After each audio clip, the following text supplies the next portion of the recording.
أعوذ بالله السميع العليم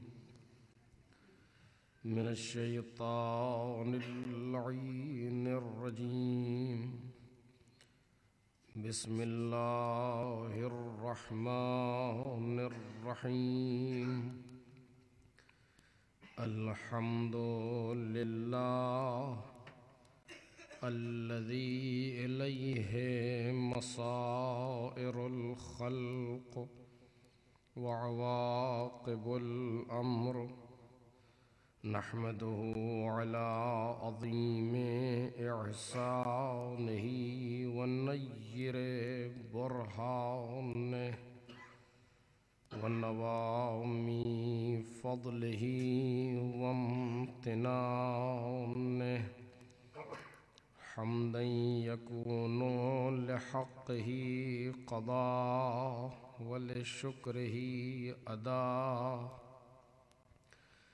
وإلى ثوابه مقربا ولحسن مزيده موجبا.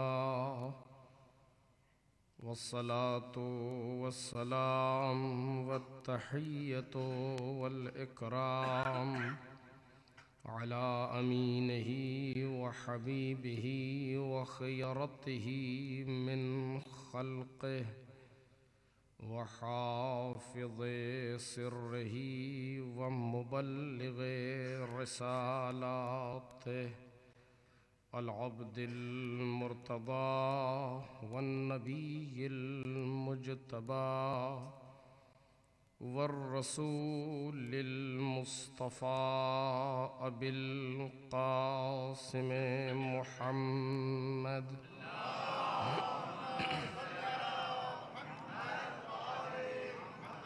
وآله الأطيبين الأطهرين الأكرمين المعصومين المظلومين، الذين أذهب الله عنهم الرجس وطهرهم تطهيرا.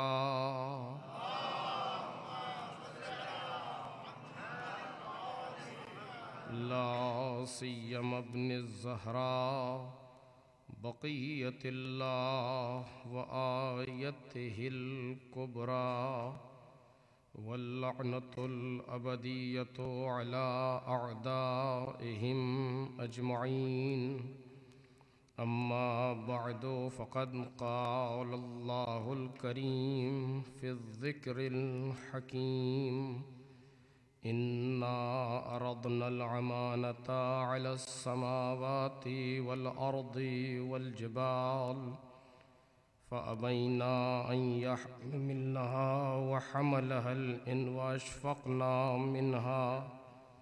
وحملها الإنسان إنه كان ظلوما جهولا.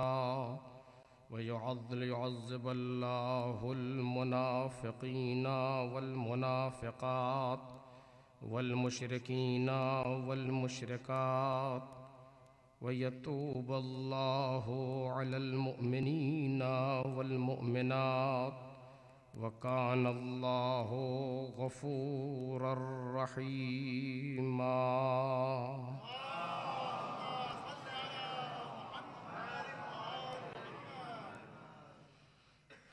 بزرگان محترم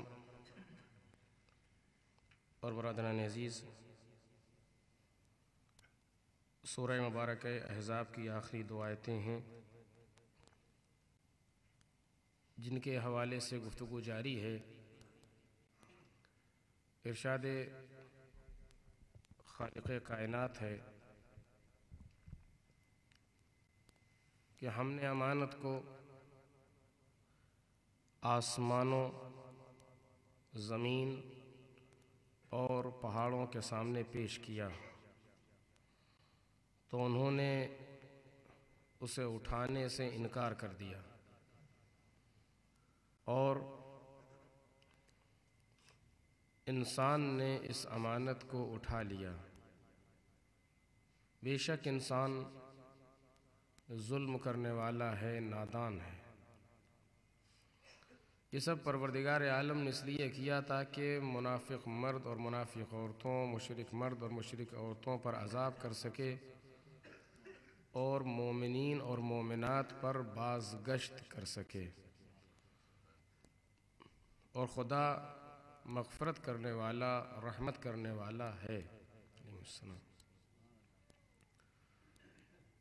اس آیہ کریمہ کے حوالے سے جس موضوع کو انتخاب کیا گیا ہے وہ انسان اور امانت الہی ہے، اور اس سلسلے کی آج یہ چوتھی گفتگو ہے۔ کل تک کی گفتگو اس مقام تک پہنچی تھی کہ پروردگار عالم نے جب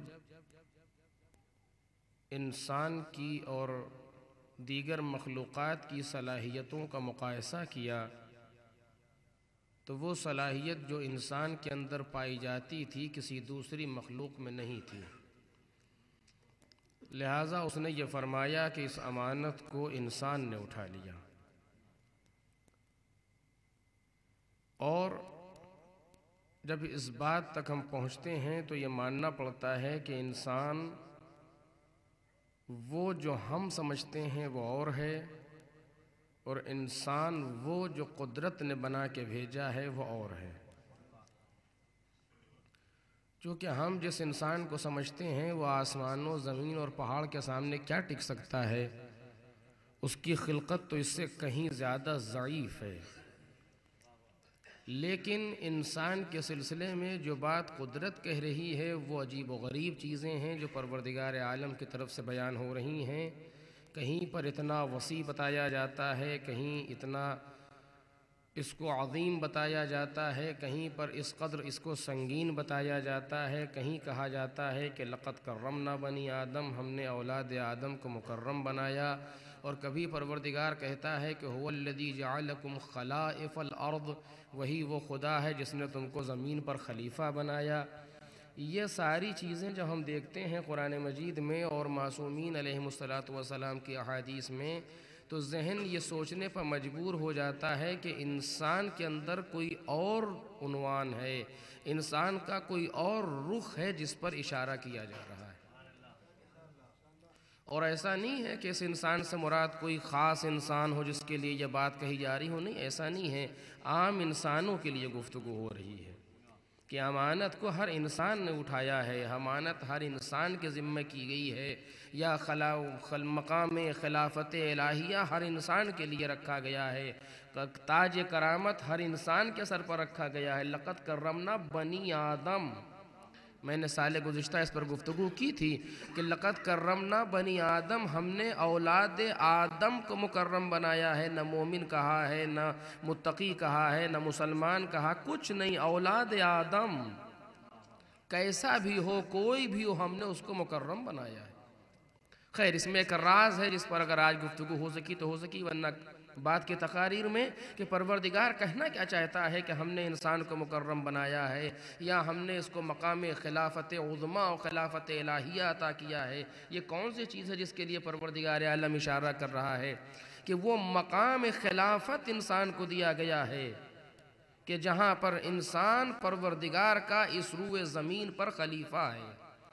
اگر ہم ان چیزوں کو دیکھتے ہیں تو ہمیں یہ احساس ہوتا ہے کہ انسان کے اندر کوئی دوسری جہت ہے کہ جس طرف اشارہ کیا جا رہا ہے۔ کل اس بات کو تھوڑا سا کہا گیا تھا اور اسی کو پھر آگے بڑھ کر کے کہ وہ دوسری جہت انسان میں کیا ہے۔ ظاہری اعتبار سے انسان دو چیزوں کا مجموعہ ہے، ایک کا نام ہے روح، ایک کا نام ہے جسم۔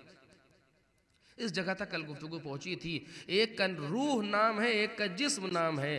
ہم انسان کے صرف اور صرف جسمانی پیکر کو دیکھتے ہیں، ہماری جتنی بھی نظر انسان پر پڑتی ہے، جتنا ہم انسان کو سمجھتے ہیں، جتنا ہم انسان پر تحقیق کرتے ہیں، وہ جسم سے آگے نہیں بڑھ پاتے۔ کسی بھی اعتبار سے ہو، کوئی بھی، میں کل کر چکا کہ کسی بھی میدان میں جا کر کے انسان پر تحقیق کی جائے، جسم سے آگے نہیں بڑھتا۔ کوئی بھی تحقیق کرنے والا انسان کے جسم سے آگے نہیں بڑھ سکتا، لیکن انسان کا روحانی پیکر اس سے کہیں زیادہ قوی ہے۔ انسان کے روحانی پیکر میں جتنی طاقت پائی جاتی ہے اس کا جسم سے کوئی مقابلہ نہیں ہو سکتا، قابل قیاس نہیں ہے انسان کا وہ عالم جو اس کا روحانی عالم ہے۔ اور وہ عالم جو اس کا جسمانی عالم ہے، اس میں دونوں میں کوئی قیاس نہیں کیا جا سکتا، دونوں کا مقابلہ آپس میں نہیں ہو سکتا کہ وہ کتنا عظیم جہان ہے اور یہ کتنا پست عالم ہے کہ جہاں انسان کو عالم مادہ میں رکھا گیا اور انسان کو روحانی پیکر بھی دیا گیا، اس کی روح میں ساری کیفیتوں کو رکھا گیا۔ اور روز اول سے پروردگار عالم نے اس بات کا اعلان کر دیا کہ اگر تم قابل قدر ہو تو اسی وجہ سے ہو، کہ جہاں پر پروردگار عالم ارشاد فرما رہا ہے وَإِذْ قَالَ رَبُّكَ لِلْمَلَائِكَةِ إِنِّي خَالِقٌ بَشَرًا مِّن طِينٍ۔ پروردگار عالم نے ملائکہ کے بز میں یہ اعلان کیا، وہ ملائکہ کے جہاں جسم و جسمانیات و مادیات سے منظم مخلوقات، اس مجردات کے عالم میں کہ جہاں جسم مادی کا تصور بھی محال ہے، جہاں جسم مادی جس میں ہم بیٹھے ہیں اس جسم کا تصور وہاں نہیں کیا جا سکتا، اس بزم ملکوتی میں پروردگار عالم یہ اعلان کر رہا ہے۔ اور کیا اعلان کر رہا ہے کہ انی خالق بشرا من طین، میں مٹی سے ایک بشر بنانے والا ہوں، اور مٹی سے بشر بنانے والا ہوں، اور جب اس میں اپنی روح پھونکوں تو تم سب کے سب سجدے میں گر جانا۔ فَإِذَا سَوَّيْتُهُ وَنَفَخْتُ فِيهِ مِن رُوحِي فَقَعُوا لَهُ سَاجِدِينَ، تم سارے کے سارے سجدے میں گر جانا۔ آپ کا ہزاروں بار کا سنا ہوا واقعہ، میں صرف ایک جہت پر اشارہ کر کے اپنے موضوع سے متعلق جو ہے وہ بات کو آگے بڑھانا چاہتا ہوں کہ بنا دیا گیا آدم کا پیکر، اور سارے کے سارے جتنے ملک بارگاہ ملکوتی میں تھے سوائے ان لوگوں کے جو عالین میں ہیں، توجہ کیجئے، سوائے ان لوگوں کے جو عالین میں شمار ہوتے ہیں، بڑے لوگوں میں، ان کے علاوہ تمام مخلوقات جو اس وقت وہاں موجود ہیں سب کو یہ حکم ہے کہ سجدے میں گر جاؤ۔ جتنے فَقَعُوا لَهُ سَاجِدِينَ، تم سب کے سب سجدے میں گر جانا۔ وہ سارے کے سارے گر گئے، ایک نہیں گرا۔ ابلا ابلیس فَسَجَدَ الْمَلَائِكَةُ كُلُّهُمْ أَجْمَعُونَ إِلَّا إِبْلِيسَ استکبر وکان من الکافرین، یا بعض جگہوں پر ابا واستکبر وکان من الکافرین، الگ الگ آیتوں میں الگ الگ طریقے سے بیان ہوا۔ قدرت بگڑ کے پوچھتی ہے یا ابلیس ما منعک ان تسجد لما خلقت بیدی، تجھے کس چیز نے منع کیا اس کو سجدہ کرنے سے جس کو میں نے اپنے دونوں ہاتھوں سے بنایا تھا؟ تو وہ کہتا کیا ہے، انا خیر منہ، میں اس سے بہتر ہوں، خلقتنی من نار وخلقتہ من طین، تو نے مجھے مٹی سے پیدا کیا ہے، آگ سے پیدا کیا ہے، اور اسے مٹی سے پیدا کیا ہے۔ ایک لفظ کہنا چاہتا ہوں میرے عزیزو کہ یہی اس کا نقص علمی تھا، توجہ کیجئے، یہی اس کا نقص علمی تھا، وہ علم اور وہ نظر جو ملائکہ کے پاس تھی اس کے پاس نہیں تھی، اور اسی نقص کی بنیاد پر مار کھا گیا۔ وہ نقص کیا تھا؟ کیا کہتا ہے، خلقتنی من نار وخلقتہ من طین، تو نے مجھے آگ سے پیدا کیا اور اسے مٹی سے پیدا کیا، اور چونکہ آگ مٹی سے افضل ہوتی ہے لہذا میں نے اپنے سامنے والے کا، یعنی میں افضل تھا تو مفضول کے سامنے نہیں جھکا۔ ایک صلوات پڑھیں محمد اور آل محمد پر۔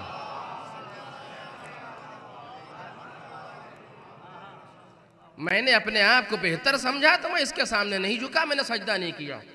اب آدھے فخروج منہا انکا رجیم و انہا علیکا لعنتی علی یوم الدین، نکل جا یہاں سے، تو براندہ درگاہ ہے اور تجھ پر میری لعنت ہے یوم دین تک۔ پہچانا آپ نے یہ کس چیز سے دھوکہ کھایا ہے ابلیس؟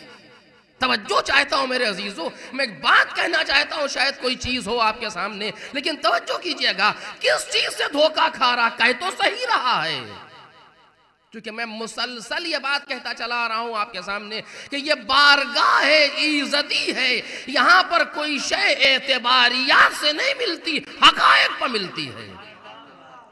میں نے مسلسل یہ بات آپ کے سامنے کہی ہے کہ یہاں شے عہدہ ہو، مقام ہو، عزت ہو، جو چیز بھی ان کے یہاں عطا ہوتی ہے وہ سب کے سب حقائق پر مبنی ہے۔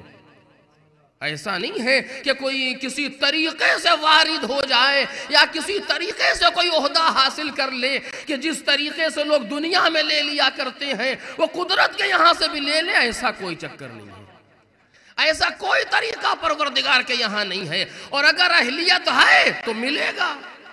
اگر دو انسان سامنے ہیں, ایک میں اہلیت ہے تو اس کو ملے گا, جس میں نہیں ہے اس کو نہیں ملے گا. یہ اور بات ہے کہ قدرت بعض مقامات پر دکھانے کے لیے کوئی ذمہ داری کسی کو دے اور پھر بعد میں لے لے تاکہ معلوم ہو کیوں دی گئی, کیوں لی گئی. ایک صلوات پڑھیں محمد اور آل محمد.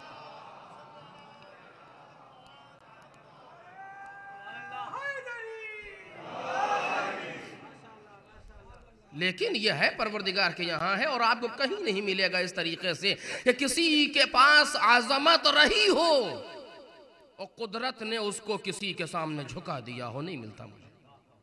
جو جس منزل پر ہے وہ اس منزل پر ہے, جس کا جو مقام ہے اس کا وہ مقام ہے. کبھی ایسا نہیں ہے کہ کم مقام والے کے سامنے زیادہ مقام والے کو پروردگار نے جھکایا ہو. نہیں, اس طریقے سے نہیں ہے. مالک اپنے اعتبار سے اس کے یہاں کام ہو رہا ہے. وہ قدرت ہے, وہاں حکمت ہے, وہاں عدالت ہے.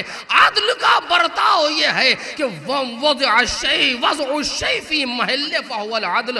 عدل کی تعریف ہی یہ ہے کہ شے کو اس کے مقام پر رکھا جائے. اگر یہ ساری چیزیں ہیں تو پھر شیطان صحیح کہہ رہا تھا کہ خلقتنی من نار وخلقتہ من طین. تو نے مجھے آگ سے پیدا کیا اور اس کو مٹی سے پیدا کیا, اور آگ مٹی سے افضل ہوا کرتی ہے. اس کا جسم کچھ اور ہوتا ہے, اس کا جسم مادی کچھ اور ہوتا ہے, اس میں لطافت اس سے زیادہ ہے. تو بات تو صحیح کہہ رہا ہے, لیکن فخرج منہا انکا رجیم کے معنی کیا ہیں؟ توجہ کیجئے. فخرج منہا انکا رجیم کے معنی کیا ہے؟ بس مطلب یہی تھا کہ شیطان صرف جناب آدم کے جسمانی پیکر کو دیکھ رہا تھا. توجہ کیجئے گا.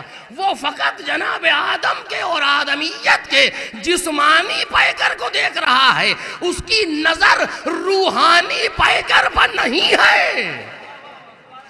اب اگر کوئی کسی کو جسمانی حیثیت سے دیکھے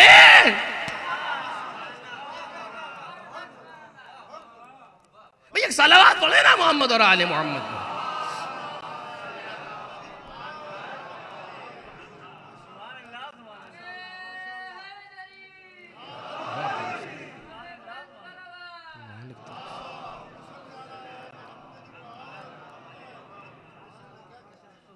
میں ذرا سا اور رک جاؤں اس مقام پر, دو باتیں اور کہہ دوں تاکہ بات اور واضح ہو جائے. اس نے کیا کہا؟ تو نے مجھے آگ سے بنایا, اس کو مٹی سے بنایا, اور چونکہ آگ افضل ہوتی ہے میں اس کے سامنے سجدہ نہیں کر سکتا. یہ نہیں کہہ رہا کہ تجھ کو ایک مان کے دوسرے کا سجدہ کیسے کروں. توحید اس کی باقی اپنی جگہ پر. یہ نہیں کہنا چاہتا کہ میں نے تیری وحدانیت کا اعلان کیا ہے تو اس کے سامنے کیسے جھک جاؤں. مطلب یہ نہیں ہے, یہ نہیں کہنا چاہتا ہے, بلکہ کہہ رہا ہے کہ میں افضل ہوں اس سے, میں افضل ہوں اس سے, لہٰذا نہیں جھک رہا.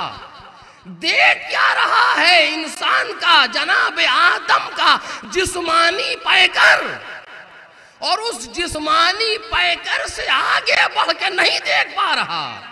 توجہ کیجئے گا جو بات عرض کر رہا ہوں. میں اپنی بات کی دلیل دوں گا آپ کے سامنے کہ جسمانی پیکر سے آگے نہیں دیکھ پا رہا.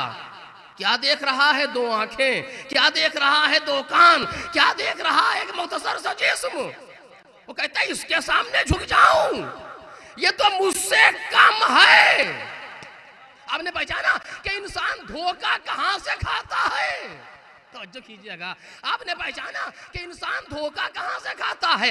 ظاہر کو دیکھ کے سمجھتا ہے کہ بس یہی ہے جو کچھ ہے. اور یہ سنت کہاں سے چلی؟ جناب ابلیس سے.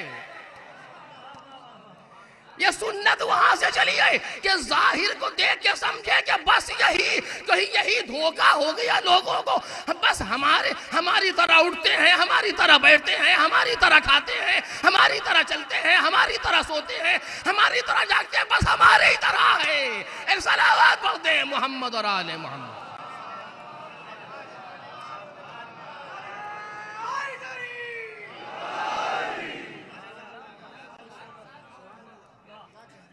چونکہ میں 2 دن سے آپ کے سامنے اسی بات پر زور دے رہا ہوں کہ دید میں فرق ہے، کہ کس دید سے دیکھا جا رہا ہے، زاویہ نظر کیا ہے انسان کو دیکھنے کا۔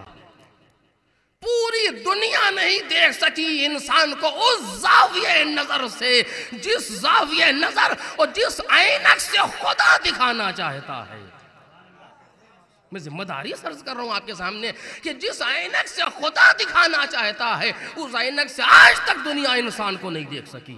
سمجھتی یہی 2 کان 2 آنکھ 2 پیر، اسی طریقے چلنے والا، اسی کو انسان کہتے ہیں۔ قدرت کہتی ہے اس کو انسان نہیں کہتے، ہم اس سے بالا تر شے کو انسان کہتے ہیں۔ انسان وہ ہے جس کے سر پر تاج کرامت، انسان وہ ہے جو مقام خلافت الہیہ کا ذمہ دار، انسان وہ ہے جو اشرف المخلوق، انسان وہ ہے جو مسجود ملائک ہے۔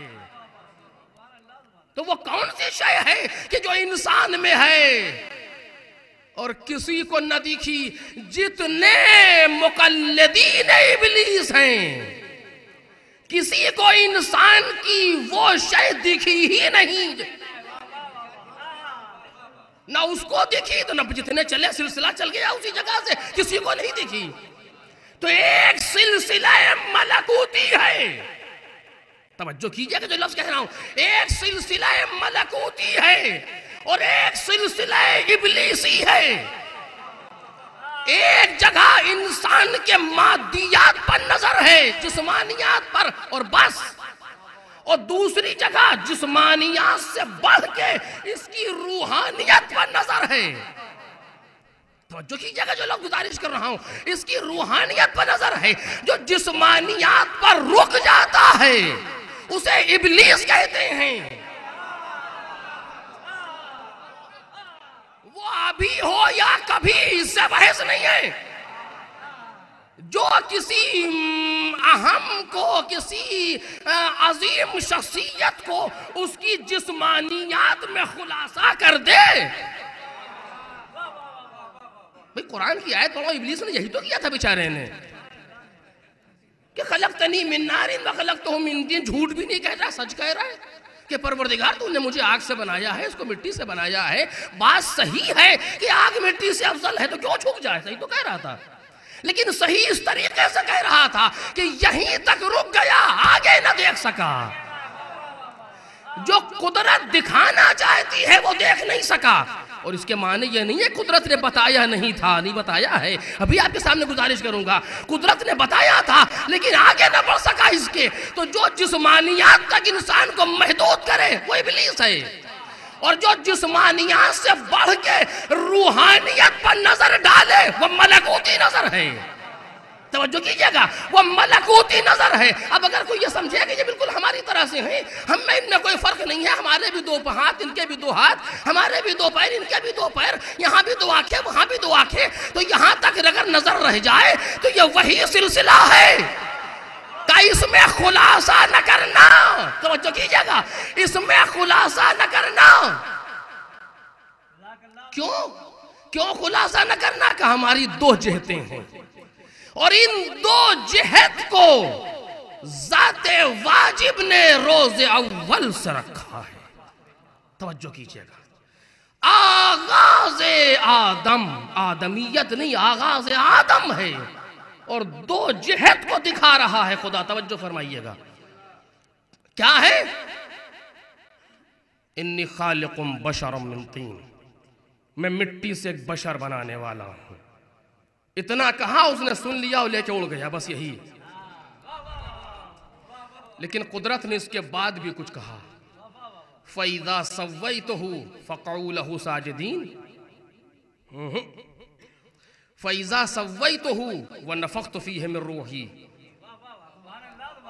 فَقَعُوا لَهُ سَاجِدِينَ، میں مٹی سے بشر بنانے والا ہوں، جب بنا لوں ابھی سجدے میں نہ گرنا،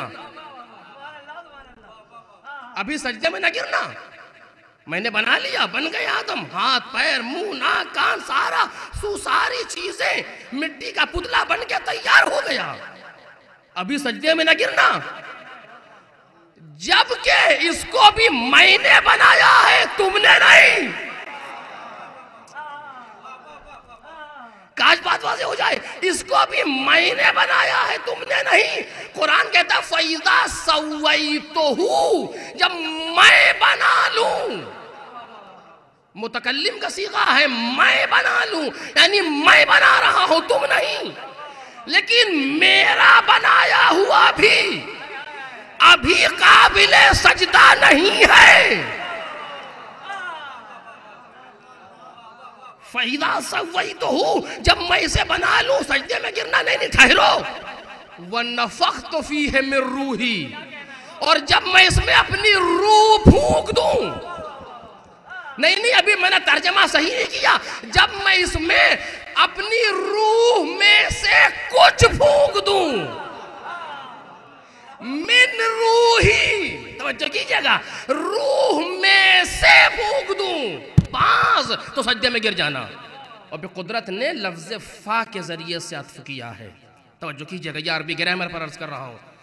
فَإِذَا سَوَّيْتُهُ، جب میں اسے بنا لوں، اب واو آیا، وَنَفَخْتُ فِيهِ مِن رُوحِي، جب تین لفظیں ہیں عربی میں، واو ہے، فے ہے اور ثم ہے، ایک کے بعد ایک کے لانے کے لیے یہ تین میں سے کوئی ایک لفظ استعمال ہوتی، مثلا وہ آیا، پھر وہ آیا، وہ آیا اور وہ آیا، وہ آیا پس وہ آیا، یہ اردو میں ترجمے تین طریقے سے کیے جاتے ہیں۔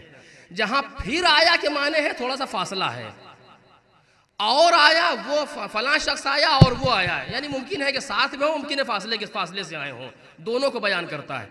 وہ آیا پس وہ آیا، اس میں کوئی فاصلہ نہیں ہے، یعنی فوراً آ رہا ہے، اس کو فائے فوریہ کہا ہی جاتا ہے۔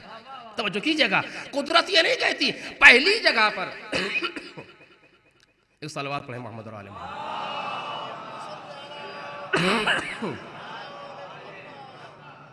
یہ قرآن مجید ہے جہاں حرف میں معانی پائے جاتے ہیں، ہم جیسے انسان سمجھ کیا سکیں گے، کیونکہ اتنی تھوڑا بہت جو اوپر کی باتیں سمجھ میں آتی ہیں اسی کو بیان کر سکتا ہے مجھ جیسا انسان، ورنہ علماء اس میں اترتے ہیں کہ معانی کیا ہیں۔ وَنَفَخْتُ فَإِذَا سَوَّيْتُهُ، جب میں اسے بنا لوں، انی خالقم بشرم من طین، میں مٹی سے بشر بنانے والا ہوں، اور یہ نہیں ہے کہ بنا کے تم سے پوچھوں گا بناؤں کہ نہ بناؤں، بنانے والا ہوں، بن گیا۔ فَإِذَا سَوَّيْتُهُ، واو سے فا کے ذریعے سے کیا فوراً، فَإِذَا سَوَّيْتُهُ، جب بنا لوں، وَنَفَخْتُ فِيهِ مِن رُوحِي، یعنی دونوں کو فاصلہ کیا کہ یہ مرحلہ الگ ہے، یہ مرحلہ الگ ہے، یہ سَوَّيْتُهُ کی منزل ہے، جسمانی پیکر ہے، وَنَفَخْتُ فِيهِ مِن رُوحِي کی منزل ہے، وہ روحانی پیکر ہے، دونوں میں فاصلہ ہے۔ لیکن جیسے ہی کہا وَنَفَخْتُ فِيهِ مِن رُوحِي، اب واو نہیں آیا، فَقَعُوا لَهُ سَاجِدِينَ، فوراً سجدے میں گرو،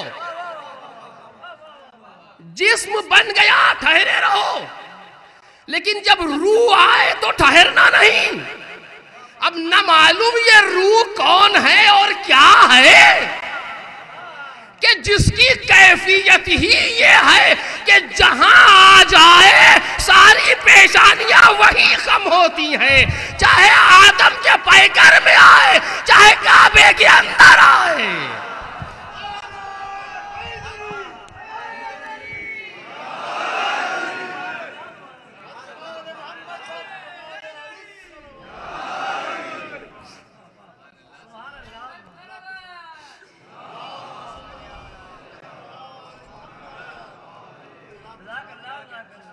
فَإِذَا سَوَّيْتُهُ وَنَفَخْتُ فِيهِ مِن رُوحِي، جب میں اپنی روح پھونک دوں، فَقَعُوا لَهُ سَاجِدِينَ، تو سارے کے سارے سجدے میں گر جانا، امر کا صیغہ ہے سب کے لیے، فَقَعُوا لَهُ سَاجِدِينَ، تو سجدے میں گر جانا۔ اب لہو کے معنی سمجھ میں نہیں آتے، فَقَعُوا لَهُ،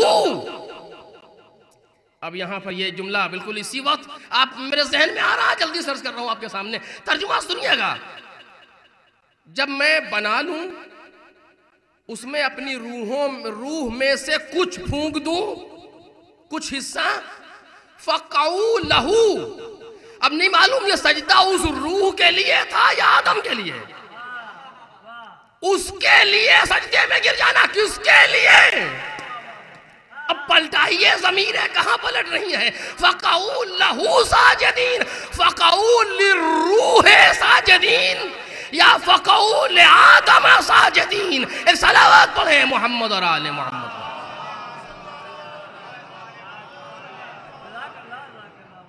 لیکن بہرحال میں وہی بات کہہ رہا ہوں کہ جو عام طور سے ہے واضح ہے کہ گر جانا آدم کے سامنے سجدے میں، لیکن کب گرنا؟ جب روح آ جائے. اور جبکہ جو بنا تھا سویتہ، یہ میں نے بنایا ہے، تم نے نہیں بنایا.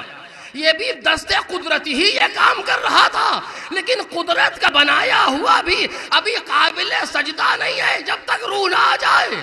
قدرت نے مرحلوں کو الگ کر کے ساری آدمیت پر یہ اشارہ کر دیا کہ پہچانو، اگر تمہارے اندر کوئی جوہر قابل تعظیم ہے تو وہ تمہارا جسمانی جوہر نہیں ہے، روحانی جوہر ہے. صلوات پڑھ دے محمد اور آل محمد.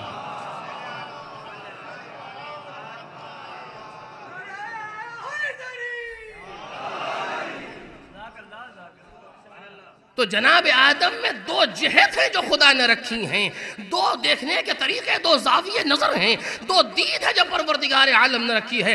سویتہ ایک مرحلہ ہے، جسمانی پیکر ہے، وہ پتلا بن گیا مٹی سے. وَنَفَخْتُ فِيهِ مِن روحی ہے، یہ نفخت فیہ من روحی ہے جس نے آدم کو قابل سجدہ بنایا. شیطان کی غلطی کہاں پر تھی کہ فَإِذَا سَوَّيْتُهُ پر رک گیا. توجہ کیجئے گا. وَنَّفَخْتُ فِيهِ مِن روحی کو نہ سمجھ سکا. فَإِذَا سَوَّيْتُهُ تک صحیح کہہ رہا ہے کہ میں آگ سے ہوں، یہ مٹی سے ہے، انا خیر منہ، میں بہتر ہوں. درست کہتا. قدرت نے یہ نہیں کہا کہ تو غلط کہہ رہا ہے، قدرت نے یہ نہیں کہا کہ تو جھوٹ بول رہا ہے. اس منزل تک صحیح ہے، لیکن آدم اتنے کا نام کہاں ہے؟ اس کے بعد کی منزل کا نام آدم ہے. اب اگر آپ متوجہ ہیں تو جملہ کہنے دیں. اس کے بعد کی منزل کا نام آدم ہے. بات سمجھ میں آئی آپ کے کہ کوئی ایک وہ تھا جو سویتہ پر رک گیا، آگے نہ دیکھ سکا، اور ادھر ساری بزم ملکوتی ہے جو من روحی پر سجدہ کر رہی ہے. وہ سویتہ پر ٹکی نہیں ہے، من روح نفخت فیہ من روحی کے منزل تک گئی. توجہ کیجئے گا میرے عزیزو، جملہ کہنا چاہتا ہوں کہ دیکھ سلسلہ چل گیا. ایک سلسلہ وہ ہے جس نے انسان کی آدھی معرفت لی، ایک سلسلہ وہ ہے جس نے انسان کی پوری معرفت لی، ایک سلسلہ وہ ہے جو انسان کے جسمانی پیکر تک رکا، ایک سلسلہ وہ ہے جو انسان کے روحانی پیکر تک گیا. یہ دو جہتیں ہیں. جو ایک حیثیت کو دیکھے اور جسمانیات پر رک جائے اسے ابلیس کہا جاتا ہے. جو دونوں حیثیتوں کو دیکھے اور روحانیت تک بڑھ جائے اسے ملک کہا جاتا ہے. ابلیسیت اور ملکوتیت دونوں کے سلسلے آگے بڑھے. پیغمبر نے آواز دی، انا بشر مثلکم. پیغمبر نے آواز دی، انا بشر مثلکم. جو ابلیسی سے آگے نہ بڑھ سکے اسی جگہ ٹک گئے کہ اس سے زیادہ کچھ نہیں ہے، بشر ہیں. پیغمبر بعد میں کہہ رہے ہیں، انا بشر مثلکم یوحی الیہ، مجھ پر وحی نازل ہوتی ہے. صلوات پڑھ دے محمد اور آل.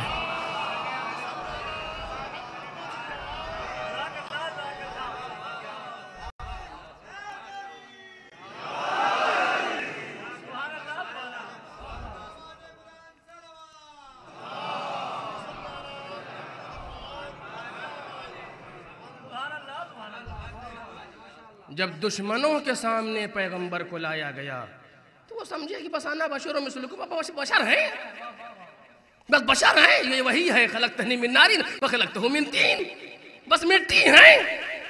لیکن جب مسلمانوں کے سامنے پیغمبر کو لایا گیا جو قرآن شناس افراد ہیں، جن کے سامنے قرآن ہے، جن کو قرآن یاد ہے، جہاں قرآن کی تعلیمات پائی جاتی ہیں، جہاں قرآن در آل محمد سے لیا جاتا ہے، جب وہاں پر یہ آیت پڑھ گئی، خبردار انا بشر مثلکم پر ٹھہرنا نہیں. پیغمبر کہتے ہیں یوحی الیہ، مجھ پر وحی نازل ہوتی ہے. یہ وہ میرا روحانی پیکر ہے جو تمہارے اندر نہیں پایا جاتا. دونوں کو ملا کے دیکھو گے تو میری شخصیت تمہارے سامنے آئے گی.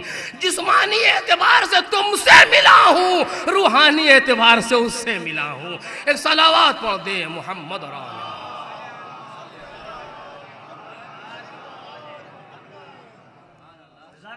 تو یہ پروردگار عالم نے انسان کو جب پیدا کیا ہے آغاز آدمیت، آغاز جناب آدم، تو وہاں یہ دونوں جوہر رکھیں۔ اور اس سے یہ معلوم ہوا کہ وہ شے جو انسان کو انسان بناتی ہے وہ اس کا جسم نہیں، بلکہ وہ اس کی روحانی کیفیت ہے جو انسان کو انسان بناتی ہے، جو طاقت پروردگار عالم نے روح میں رکھی ہے۔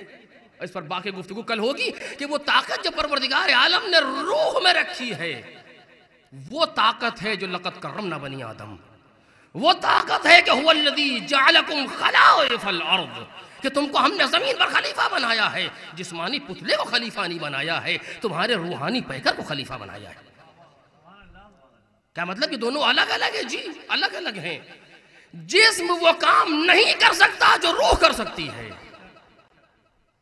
بلکہ اگر کہا جائے تو اگر غور سے انسان دیکھے اپنے آپ کو آئینے میں تو خود محسوس ہوتا ہے کہ جسم کچھ نہیں کرتا، سب کچھ روح کرتی ہے۔ ابھی یہ طے نہیں ہو پایا ہے کہ کون سنتا ہے، بدن یا روح۔ ابھی یہ طے نہیں ہے کہ کون دیکھتا ہے، آنکھ یا روح۔ ابھی یہ پتہ نہیں ہے کہ حفظ کون کرتا ہے، روح یا دماغ۔ چونکہ اگر آنکھ خود دیکھتی ہے تو بغیر روح کے دیکھے۔ یہ بالکل اسی طریقے سے ایک بادشاہ تھا، اس کو اپنے ایک جانور سے بڑا عشق تھا۔ ہوتے ہیں کچھ لوگ کہ جہاں جب عشق کی منزل آتی ہے تو جانوروں کو انسان سے زیادہ سمجھا جاتا ہے۔ بقول آیت اللہ جوادی عاملی کہ آج وہی نوبت یورپ میں آ گئی ہے کہ جہاں لوگ بجائے یہ کہ پوتے نواسوں گلے سے لگائے، کتے بلیوں گلے سے لگائے پھر رہے ہیں۔ لیکن بہرحال اس کو بھی ایک جانور سے بڑا عشق تھا، پتہ نہیں ہاتھی تک گھوڑا تھا کیا تھا، مجھے معلوم نہیں ہوگا کچھ۔ لیکن اس نے کہا کہ خبردار کوئی اس کے مرنے کی اطلاع مجھے نہ دے ورنہ سر گردن سے دور نظر آئے گا، اور اس کو ہر روز میرے پاس لے کر کے آنا۔ کون ہے جو ذمہ داری سنبھالے؟ اب کس میں طاقت ہے جو ذمہ داری لے کہ مر تو جائے گا یہ دن کہیں، اگر مر گیا تو شاید آپ کو جملہ یاد ہو، اگر مر گیا تو جیسے کبھی کبھی محتمل بڑا قوی ہوتا ہے۔ دو چیزیں ہیں، احتمال اور محتمل۔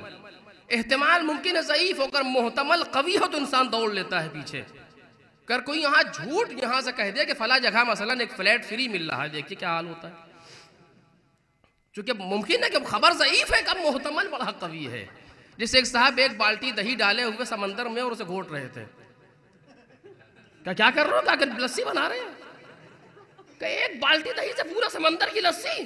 کہتا اگر بن گئی تو یہ کیا ہے؟ یہ محتمل قوی ہے۔ تو وہاں بھی محتمل بڑا خطرناک تھا، تو کون ذمہ داری لی؟ اگر مر گیا تو سر ہمارے نہ رہے گا۔ ایک نے کہا ہم ذمہ داری سنبھالتے ہیں، ہم ذمہ داری سنبھالیں کہ روز لانا ہے اس جانور کو بادشاہ کے سامنے، اور روز لے کر کے آتا تھا۔ ایک دن مر گیا، مر نہیں تھا اسے، اب کیا کریں؟ اب اگر مرنے کی خبر دیتا ہے تو خود مر جائے گا، اور اگر خبر نہ دے تو لائے کیسے؟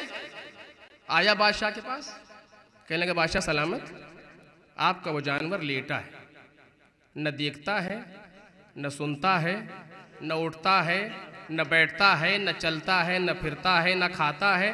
کیا مطلب مر گیا؟ کہ یہ آپ کہہ رہے ہیں، میں نہیں کہہ رہا۔ ایک صلوات پڑھیں محمد اور آل محمد۔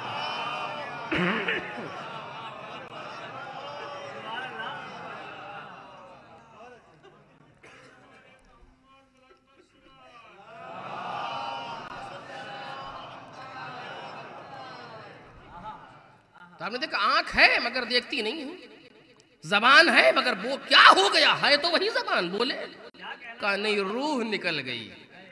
تو کون بول رہا تھا، روح یا زبان؟ اچھا پلٹ کہہ دیجئے کہ پھر روح بغیر جسم کے بولے؟ جی بولتی ہے، وہ اس جسم مادی کی محتاج نہیں ہے۔ اگر جسم مادی سے روح جدا بھی ہو جائے تو جہاں چاہے اپنے اعتبار کا جسم خلق کر لے گی۔ اچھا مثال تو بالکل نازل مثال ہے، پست مثال ہے اس کی، لیکن آپ بات سمجھانے کے لیے کافی ہے۔ آنکھ بند رہتی ہے، انسان دیکھتا رہتا ہے، کہاں؟ خواب میں۔ آپ دیکھ رہے کہ نہیں دیکھ رہے؟ ایک جسم بھی نظر آ رہا ہے اور بات بھی کر رہے ہیں اور دیکھ بھی رہے ہیں، سب کچھ ہے، لیکن آنکھ بند ہے۔ تو یہ کون سی شے ہے جو خواب میں دیکھ رہی ہے؟ اور ایسا نہیں ہے کہ اس جسم سے اس کا رابطہ نہیں ہے، ڈرتا ہے خواب میں انسان، پسینہ یہاں نکلتا ہے۔ اس کا مطلب یہ ہے کہ ربط ہے دونوں کا ایک دوسرے سے۔ جب ربط ہے تو وہ کون ہے جو دیکھ رہا ہے؟ کہ وہ جسم مثالی ہے، روح دیکھ رہی ہے بذریعہ جسم مثالی ہے۔ اس کا مطلب یہ ہے کہ اگر روح چاہے تو دیکھ سکتی ہے بغیر اس جسم کے۔ تو روح میں فوقیت پائی جاتی ہے، روح میں برتری پائی جاتی ہے کہ تمہارے اندر وہ شے جو تمہیں انسان بنا سکتی ہے وہ تمہارا جسمانی پیکر نہیں ہے، وہ تمہارا روحانی پیکر ہے جس کو ساری فضیلتیں عطا کی گئی ہیں۔ ایک صلوات پڑھ دیں محمد۔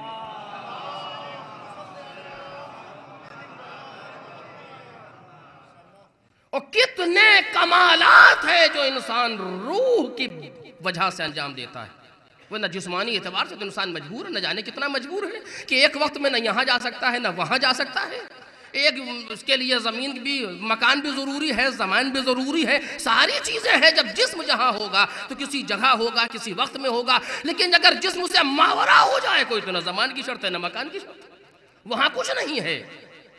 اچھا یہ خالی باتیں ساری ہوا میں ہے یا کوئی دلیل بھی اس کی پائی جاتی ہے؟ اگر میں دلیل دوں گا ائمہ طاہرین کی تو آپ کہیں گے کہ وہ تو ائمہ معصومین ہیں، جبکہ ہمارے لیے مثال وہی ہیں۔ لیکن چلیے پھر بھی میں اور نیچے لا کر یہ قرآن سے گفتگو کر رہا ہوں۔ ایک نبی ہیں جو آواز دیتے ہیں قالا یا ایھا الملا ایکم یاتینی بعرشہا، اے میرے درباریوں تم میں سے کون ہے جو اس کا تخت لے آئے؟ تم میں سے کون ہے ایکم یاتینی بعرشہا؟ اس اعتماد سے کہنا کچھ بتا رہا ہے۔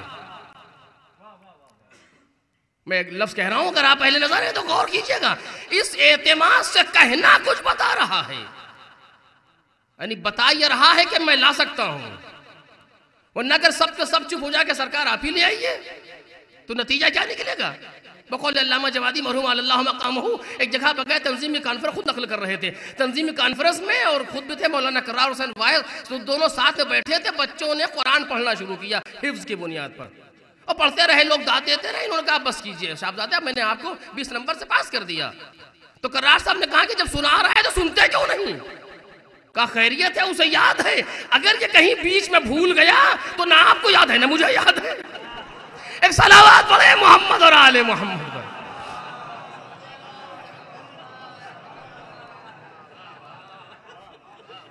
اگر یہ کہیں پیچھے پھنس گیا تو بتائے گا کون اسے؟ نہ آپ جانتے ہیں نہ میں جانتا ہوں، لہذا اسی میں خیریت ہے کہ جہاں تک سنا لیا کافی ہے۔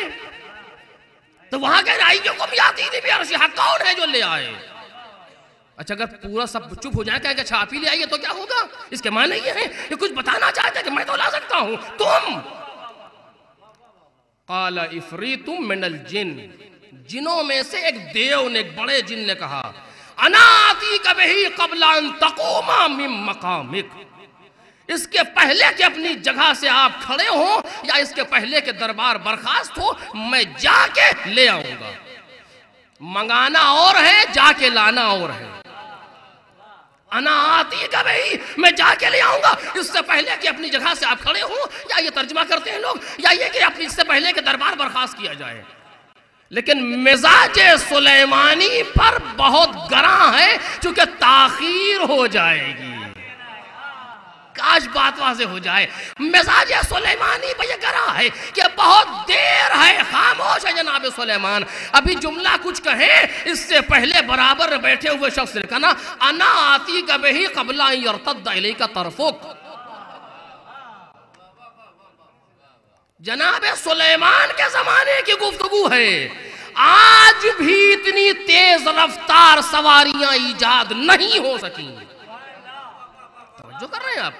1400 برس کی مکمل ترقی کے باوجود ابھی بھی اتنی تیز رفتار سواری ایجاد نہیں ہوئی کہ جہاں وہ ایجاد کر کے بتا رہے ہیں انا آتی کبھی، میں جا کے لے آؤں گا قبل ان یرتد الیک طرفک، اس کے پہلے کہ آپ کی پلک جھپکے۔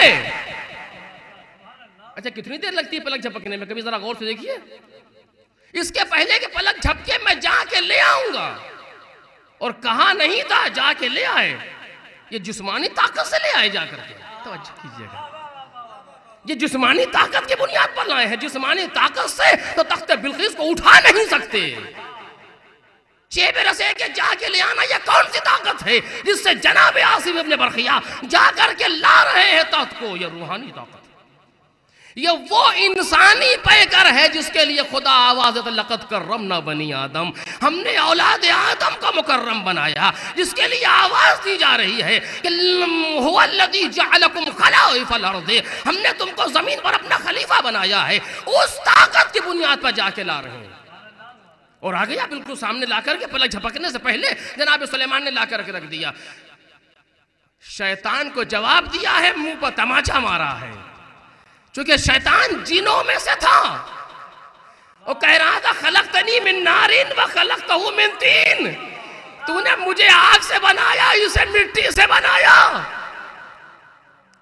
اور منا خیر، میں اس سے بہتر ہوں. اور یہاں بھی قال عفریت من الجن، جن نے کہا کہ اس سے پہلے کہ دربار برخاست ہو یا اس سے پہلے کہ آپ کھڑے ہو میں لاؤں گا. جناب آصف ابن برقیہ نے کہا کہ یہ بہت دیر ہے، تمہارے اندر عفریت من الجن، تم جنوں میں سے ایک بڑے ہوتے ہو، تم میں اتنی طاقت ہے. ذرا طاقت انسانی کا ملاحظہ کرو،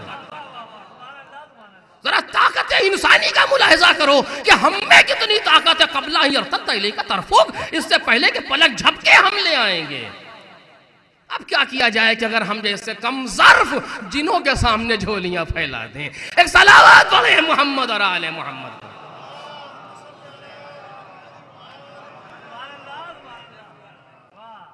بس آخری بات اس سلسلے کی مجلس تمام ہو گئی کہ انا آتی کا بھئی قبل ان یرتد الیک طرفک، کہ ہم اس سے پہلے کہ پلک جھپ کے جا کے لے آئیں گے. اور لے آئے، موجود تھا سامنے. ہاں اب ایک بات یہاں پر کہوں گا، اسی مجلس تمام ہو رہی، چونکہ عظمت انسان پہ گفتگو ہے کہ وہ امانت جو پروردگار عالم نے انسان کو دی ہے اس میں اتنا وزن پایا جاتا ہے، اتنی گراں ہے وہ امانت کہ سوائے انسان کوئی اٹھا نہیں سکتا. انسان اپنے جسمانی پیکر سے اس امانت کو نہیں اٹھا سکتا، اپنے روحانی پیکر سے اس امانت کو اٹھائے گا. گفتگو ہوگی آپ کے سامنے کہ امانت کیا ہے، تب بات اور واضح ہوگی. لیکن بہرحال اسی مقام تک اور جا کر کے جسمانی پیکر سے نہیں، روحانی پیکر سے جناب آصف ابن برقیہ جا کے لے آئے. ذرا تاریخ میں دیکھیے کہ انسان ہے کون. کہتے ہیں یہ جناب آصف ابن برقیہ ہیں جو جناب سلیمان کے بھانجے ہیں، جناب سلیمان کے وزیر ہیں، جناب سلیمان کے جانشین ہیں، جناب سلیمان کے خلیفہ ہیں، اور ان کو جناب سلیمان نے تعلیم دی ہے.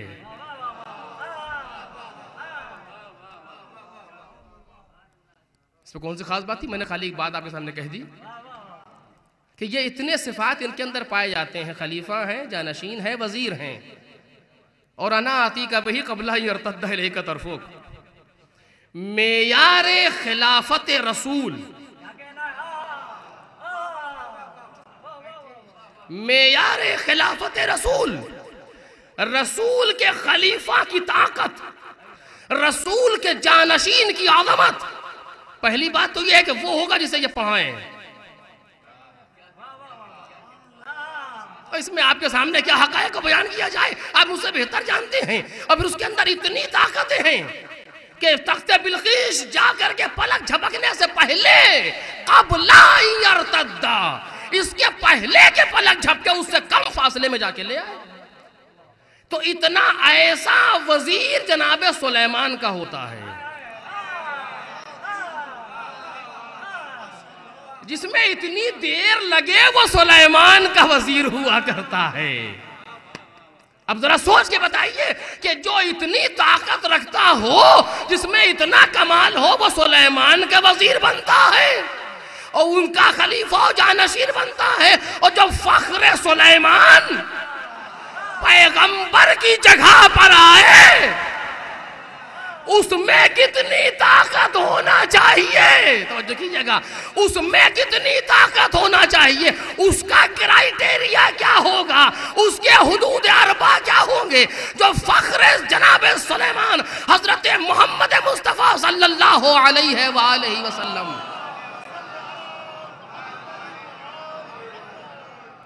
کی جگہ پر آ رہا ہو. اس میں کتنے صفات چاہیے، اس میں کتنی، یہاں تو قبل ان یرتد الیک طرفک ہے، اس میں کتنا ہونا چاہیے، کتنی سرعت ہو، کتنی قوت ہو، کتنی طاقت ہو، مجھے نہیں معلوم کیا ہے، لیکن قرآن نے سمجھایا ہے ذرا سا. بس آخری بات ہے، قرآن نے ذرا سا سمجھایا ہے. وہ کیا سمجھایا؟ اللہ رے قرآن کی بلاغتیں، اللہ رے قرآن کی بلاغتیں. کیسا واقعی نہیں کہ لفظ قرآن کا پڑھنے کے قابل ہے، کیسی بلاغت ہے. قال الذی کہہ دیتے قال عاصف ابن برخیہ، بات ختم ہو جاتی. یہ نہیں کہا قرآن نے، کس نے کہا؟ نام ہم نہیں لینا جانتے، ہم صفات پیش کرتے ہیں، سننے والا مجبور ہے نام خود لے. صلوات پڑھیے محمد اور آل محمد پر.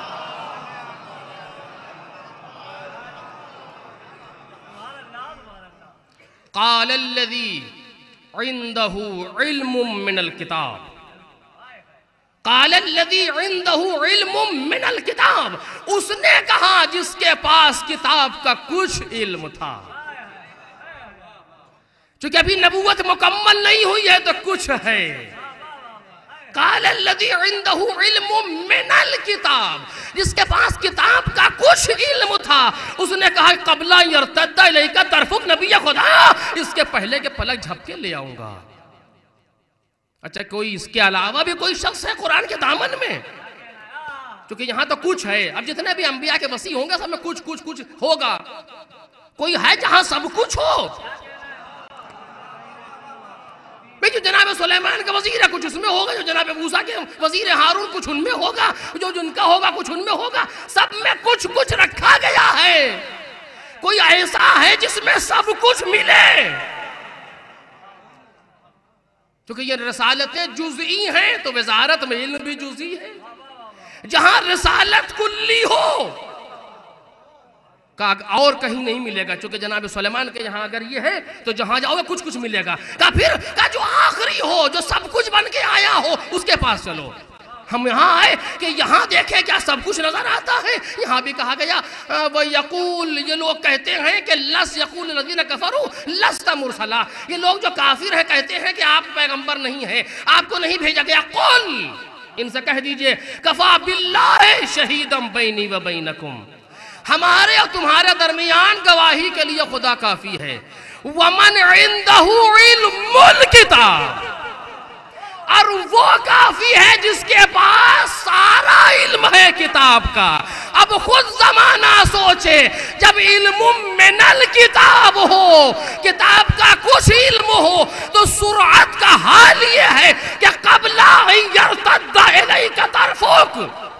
اور جہاں علم الکتاب ہے وہاں سرعت کا حال یہ ہے کہ یہ براق پر ہیں، وہ بغیر براق کے.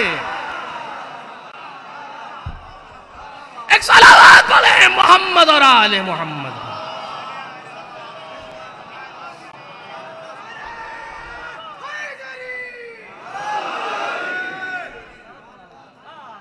جہاں علم من الکتاب ہو وہ وزیر سلیمان بنتا ہے، اور جہاں علم الکتاب ہو اس کے اشارے پر حکومت سلیمانی چلتی ہے.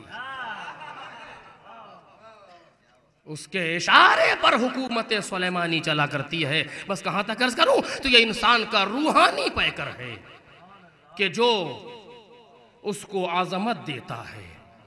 ہماری اور آپ کی ذمہ داری ہے کہ اپنے آپ کو اس جسم و جسمانیات سے بالا تر لے جائیں. یہ کہنے کا حق مجھے بالکل نہیں ہے میرے عزیزوں، کیونکہ میں خود جسم و جسمانیات سے آگے نہیں بڑھ سکا. لیکن یہ ٹیپ ریکارڈ کے طریقے سے آپ کے سامنے گزارش کر رہا ہوں. کہنے والے کو نہ دیکھیے گا، بات تو دیکھیے گا کہ جہاں پر اپنے آپ کو جسم و جسمانیات سے اوپر لانا پڑے گا اگر ان تک جانا ہے. کیونکہ جسم و جسمانیات میں ملوث ہو کے کوئی ان تک کیا پہنچ سکے گا. جب جسم و جسمانیات سے اوپر جاتا ہے انسان کہ خالی یہ کھانا ہے اور یہ پہننا ہے اس میں نہ رہ جائے بلکہ اپنی روح پر توجہ کرے. اب میں گزارش کروں گا بعد میں آپ کے سامنے کہ کس طریقے سے انسان اس پر توجہ کر سکتا ہے. جب اس پر توجہ ہوتی ہے تو پھر ان دنیا کی چیزوں پر نظر نہیں ٹکتی، پھر فرق نہیں پڑتا کہ وہ قصر میں ہے یا صحرا میں ہے، وہ شاہانہ لباس پہنے ہے یا پھٹا بوسیدہ لباس ہے. اس پر اثر نہیں پڑتا. جیسا کہ جناب امام خمینی نے عراق میں حسن بکر سے آنکھوں میں آ کے ڈال کے کہا تھا, کیا بات کرتا ہے تو, ابھی تو میں اپنے دادا کے شہر میں ہوں, اگر میں جنگل سے بیٹھ کے بھی آواز دوں تو تیرا تختہ پلٹ دوں گا, میرا نام خمینی ہے. یہ کس طاقت کے بھروسے پر کہہ رہے ہیں؟ یہ جسمانی طاقت اتنا کام نہیں کر سکتی, کوئی روحانی قوت چاہیے, اور اس روح سے رابطہ چاہیے جس نے آدم کو مسجود ملک بنا دیا. اس روح سے رابطہ چاہیے جس نے آدم کو مسجود ملائکہ بنا دیا, اور اس روح سے رابطے کے لیے روح میں کمال چاہیے, جسم میں نہیں. انسان کا کمال 60-70 کلو 100 کلو 150 کلو سے نہیں ہوتا. انسان کا کمال اس کی روح کے وزن سے ہوتا ہے. اور جب روح میں کمال ہوتا ہے تو جسم روح کے ماتحت رہتا ہے. اور اسی چیز کو حسین ابن علی نے کربلا کے میدان میں دکھایا کہ تم میرا سر قلم کر سکتے ہو لیکن تم میری روح کو قیدی نہیں بنا سکتے. تو سر کاٹ سکتا ہے لیکن روک میرے لبوں کو تلاوت قرآن سے نو کے نیزہ پر. جو حسین جسمانی طاقت سے تلاوت کر رہے ہیں, جسمانی طاقت سے تلاوت اگر کر رہے ہوتے تو جب سر تن سے جدا ہو گیا تو کوئی انسان نہیں بول سکتا. یہ کون سی طاقت ہے؟ کہ یہ وہ طاقت ہے کہ جو روح اللہ ان کے اندر ہے, اور یہ اس خدا کے انا ساری چیزیں ان کے لیے ہیں. اور یہ نہ سمجھ لینا کہ تم نے مجھے قتل کر دیا تو ہم مجبور ہو گئے. یہ مشیت پروردگار ہے, یہ دین کی ضرورت ہے کہ جو ہم نے بھرا گھر لٹا دیا. نہ تم کیا تاب لا سکتے ہو ہمارے سامنے. ہمیں لڑنے کی ضرورت نہیں ہے, ہمارے اشارے تمہیں تہوبالا کر دیں گے. ذوالجناح پر بیٹھے آواز دی, خاموش, میں کچھ کہنا چاہتا ہوں. لوگ سننے نہیں دے رہے دوسروں کو, کہتے عمر سعد ان کو چپ کرا دے, میں کچھ کہنا چاہتا ہوں. جبکہ حسین کو اس کی ضرورت نہیں ہے لیکن بتانا چاہتے ہیں. اس نے کہا خاموش ہو جائیں لوگ, دیکھیں کیا کہتے ہیں. جب خاموش ہو گئے تو کہتے ہیں ان گھوڑوں کو بھی چپ کرا دے جو ہنہنا رہے ہیں. بس یہ سننا تھا کہ شرم سے گردن جھک گئی. فرزند رسول یہ میرے بس کی بات نہیں. انگشت شہادت سے اشارہ کیا حسین نے. جانور بھی سر جھکا کے کھڑے ہوتے جاتے ہیں. کربلا کی زمین پر ایسا سناٹا چھا گیا کہ ایک سوئی گر جائے تو آواز کرے. بتانا تھا کہ مجھے مجبور نہ سمجھنا, یہ مشیت پروردگار ہے. ہم قیامت تک آنے والے لوگوں کی ہدایت کے ذمہ دار ہیں. لہٰذا ہم چاہتے ہیں کہ انسان کے اختیار کی قدر کر کے اس کو کمال اختیاری نصیب ہو, ورنہ تیری اوقات تو دین کو مٹا لے. لیکن ہم دین کو اختیاری طور سے آگے لے جانا چاہتے ہیں, اور اس اختیار کے لیے ترکت الخلق طرا فی ہواکا وَأَيْتَمْتُ الْعَيَالَ لِكَيْ أَرَاكَ لَوْ قَطَّعْتَنِي يَا لَوْ قَطَّعْنِي فِي حُبِّكَ إِرْبَا لَمَا حَنَ الْفُوَادُ إِلَى سِوَاكَ. پروردگار میں نے ساری مخلوق کو تر کر دیا تیرے لیے. وَأَيْتَمْتُ الْعَيَالَ لِكَيْ أَرَاكَ, اپنے بچوں کا یتیم ہونا بھی گوارا کر لیا کہ میں تجھ سے ملاقات کر سکوں.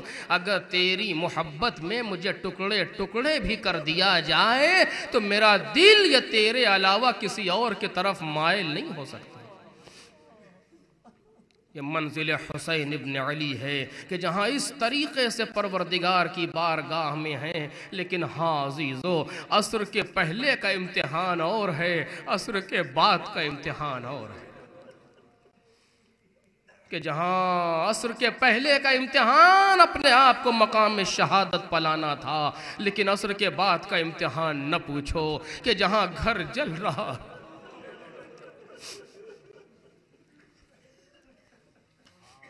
کل میں نے آپ کے سامنے عرض کیا تھا، اگر سیدہ کے گھر پر لکڑیاں لے کے لوگ نہ آئے ہوتے تو کسی کی مجال نہ تھی کہ کربلا میں خیمے جلا دیتے۔ تمام مصیبتوں کی بنا اسی جگہ رکھی جا رہی تھی، کس کی مجال تھی کہ جو ثانیہ زہرا کے خیموں پر آگ لگا دیتا۔ عمر سعد آیا اور کہتا ہے اہل حرم باہر نکلو، ہم تمہیں اسیر کرنا چاہتے ہیں۔ زینب سے ہم کلام ہے، وہی گفتگو ہے جو زینب کے ماں سے ہوئی تھی۔ جب ایک بھی نہ سنی تو بیویاں کہتی اپنے اختیار سے ہم باہر نہیں آ سکتے، ہماری چادریں چھینی جائیں ہم اختیار سے باہر نہیں آ سکتے۔ یہ سننا تھا کہ خیموں میں آگ لگا دی گئی، اس خیمے سے اس خیمے میں، اس خیمے سے اس خیمے میں بیویاں بھاگتی ہوئی پھر رہی۔ جب سارے خیمے جلنے لگے تو زینب سید سجاد کے قریب آئیں، شانہ ہلایا میرے لال اٹھو۔ دو جملے جلدی جلدی مجلس تمام ہو گئی، میرے لال اٹھو سید سجاد۔ کربلا میں کئی مرتبہ سید سجاد کو جگایا گیا ہے علیہ السلام، اور ہر مرتبہ جناب زینب نے جگایا ہے۔ ایک بار آ کے شانہ ہلایا، میرے لال اٹھو بابا رخصت آخر کو آیا ہے۔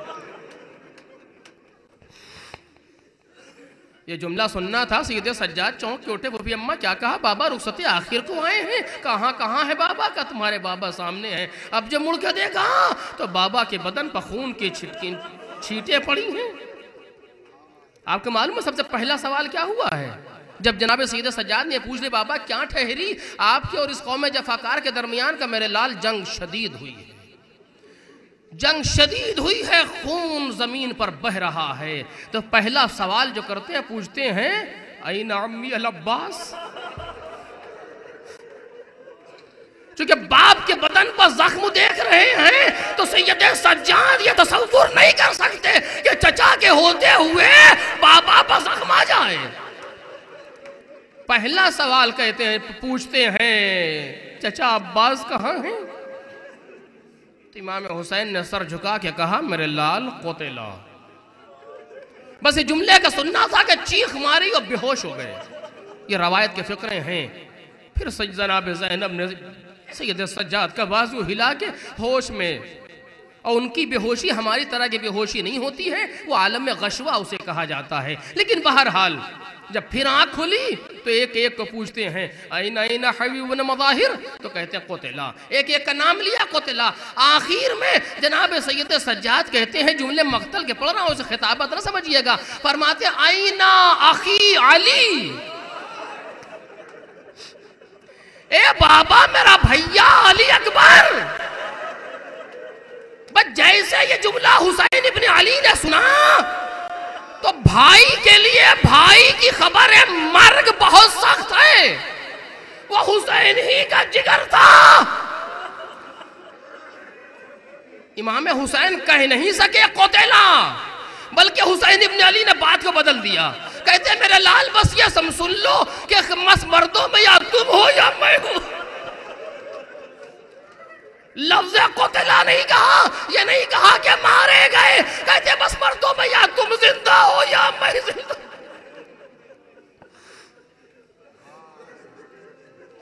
دوسری مرتبہ سید سجاد کو جناب زینب نے پھر جگایا، پھر آ کے شانہ ہلایا۔ وہ کب؟ کہ جب آواز آ رہی تھی الا قتل الحسین بکربلا، الا ذبح الحسین بکربلا۔ زمین کربلا لرز رہی ہے، سیاہ آندھی چل رہی ہے، آسمان سے خون برس رہا ہے۔ اے میرے لال، ارے کیا قیامت آ گئی؟ وہ بھی اماں خیمے کا پردہ اٹھائیے، پردہ اٹھا، السلام علیکہ یا ابا عبداللہ۔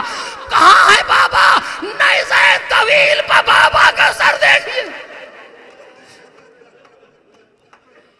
یہ دوسرا موقع تھا، اور آخری اور تیسرا موقع۔ اس کے بعد پھر سجاد کو غشنہ آیا۔ وہ کون سا مرحلہ ہے کہ جب خیام میں آگ لگی ہے، زینب نے پھر آ کے بازو ہلایا، میرے لال امام وقت تم ہو، بتاؤ جل کے مر جائیں کہ باہر نکلیں؟ اب یہاں پر میں آپ سے ایک سوال کروں گا میرے عزیزو، زینب جیسی عالمہ غیر معلمہ، اس کو کیا پتا نہیں ہے کہ جان کا بچانا واجب ہے، باہر نکلے؟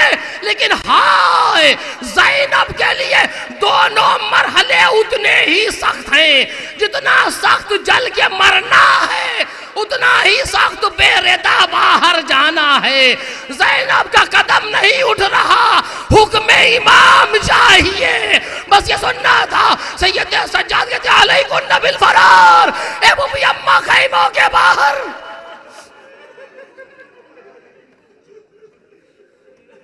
امام حسین کی بیٹی فاطمہ بنت الحسین فرماتی ہیں کہ ہم خیمے کے در کے پاس کھڑے تھے، دشمن کے ایک ایک کی کبھی چادریں لوٹ رہے ہیں، کسی کو تازیانوں سے مار رہے ہیں۔ ارے میں نے دیکھا ایک دشمن میری طرف بڑھا، میں نے اپنے آپ کو بھلا گانا ہلانا شروع کیا، میں نے فرار کیا، وہ میرے پیچھے آیا، دونوں بازوؤں کے بیچ میں لیزا،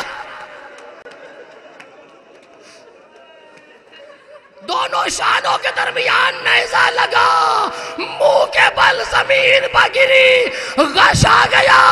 اب جو غش سے فاقہ ہوا تو سر جناب زینب کے زانو پر تھا۔ اے بھائیا، قبل عصر تم نے سر زانو پر رکھے تھے، اب یہ ذمہ داری زینب انجام دے رہی ہے۔ جیسے آنکھ کھلی، نہ نیزے کا زخم یاد ہے، نہ کانوں کی پھٹی لوے یاد ہیں۔ کہتے ہیں اماں ارے کوئی چادر کا ٹکڑا ہے جس سے سر چھپا لوں؟ کہتی ہے میری بیٹی جیسی تو ہے ویسی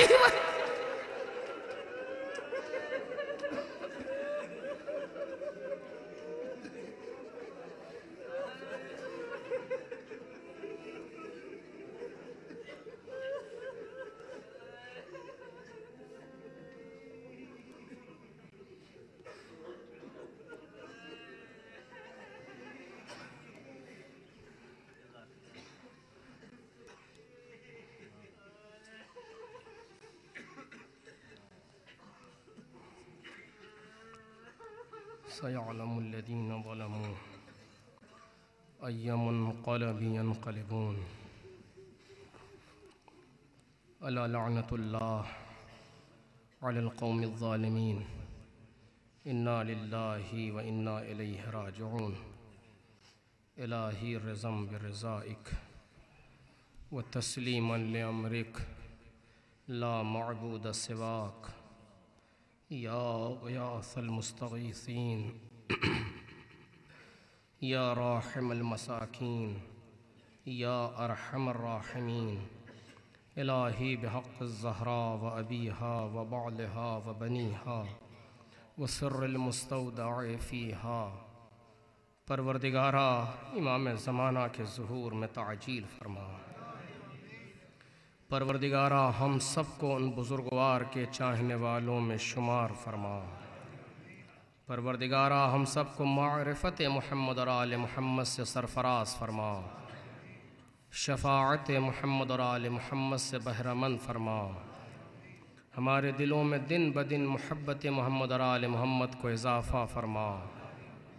پروردگارہ دنیا اور آخرت میں ایک لمحے کے لیے بھی محمد اور آل محمد سے جدا نہ فرما۔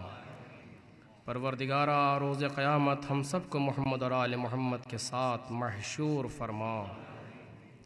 پروردگارہ بحق محمد و آل محمد ہمارے گناہوں کو معاف فرما، ہماری خطاؤں سے درگزر فرما، گناہوں سے اجتناب کی قوت مرحمت فرما۔ دنیا اور آخرت میں ہمارے عیوب کی پردہ پوشی فرما، مریضوں کو شفا عطا فرما، مقروضین کے قرض کو ادا فرما۔ پروردگارہ جن جن لوگوں نے التماس سے دعا کہا ہے مالک سب کی حاجتوں کو روا فرما، مرحومین کی مغفرت فرما، پرچم اسلام کو سر بلند فرما، پرچم کفر و نفاق و شرک و سرنگوں فرما، مقامات مقدسہ کی حفاظت فرما، مراجع کرام کے سائے کو ہم سب کے سروں پر دوام فرما۔ پروردگار عزاداری سید الشہداء کو اور فروغ مرحمت فرما۔ پروردگار جہاں جہاں بھی عزاداران حسین ہیں سب کی جان و مال دین و ناموس عزت و آبرو کی حفاظت فرما۔ دشمنان عزا اگر قابل ہدایت نہیں ہیں تو نیست و نابود فرما۔ پروردگارا ہم سے اس قلیل عزا کو قبول فرما۔ ماتم حسین۔